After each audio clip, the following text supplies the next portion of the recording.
Finally आम्ही आमच्या विल्लावरती पोहोचलो. इतका अमेझिंग व्ह्यू होता त्या विल्लाचा, म्हणजे अगदी बाहेरूनच तिथे आल्यानंतर इतका प्रशस्त मस्त असा विला हा खूप जास्त भारी वाटत होता.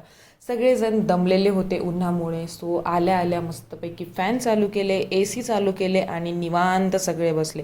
बॅगा एका साईडला पडल्या आणि आम्ही सगळेजण एका साईडला होतो. तर तिथे आम्ही पोहोचल्यानंतर सगळेजणांनी पहिले पाहणी केली मस्तपैकी विला कसा आहे, कुठे कुठे काय काय आहे, काय काय नवीन दिसतंय, कसं आहे. तर इथे हा छानपैकी असा बेड होता, तो माझ्या लेकीला आवडला. मस्त त्याला पायऱ्या होत्या, त्यामुळे ती तिथे वरती जाऊन चढून तिथून सगळ्यांना हाय करत होती सेलिब्रिटीसारखी. तिला फार आनंद होता आणि ती दिदी तर आमची फेवरेट झालेली होती, त्यामुळे ती तिला सोडत नव्हती, प्रत्येक ठिकाणी दिदीला घेऊन जात होती.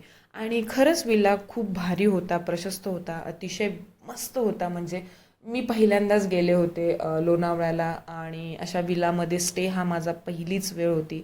त्यामुळे मला खूप भारी वाटत होतं, खूप मस्त वाटत होतं. मी सगळं एन्जॉय करत होते. माझी लेक तर काही विषयच नाही, तिला पण खूप भारी वाटत होतं सगळं. मस्तपैकी कुठे कुठे जाऊन ती नखरे करत होती, एन्जॉय करत होती, तिला पाहिजे तसा हवा तसा.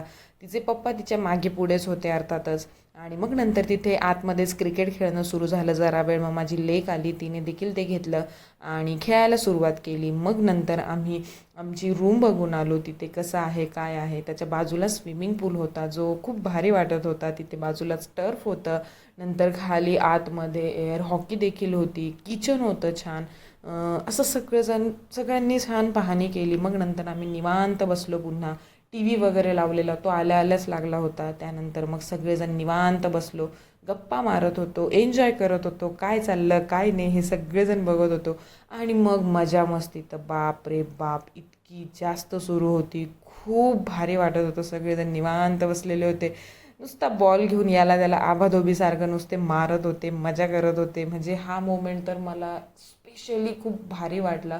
सगळेजण ज्या पद्धतीत जेल झाले होते एकमेकांमध्ये, ते खूप भारी वाटत होतं.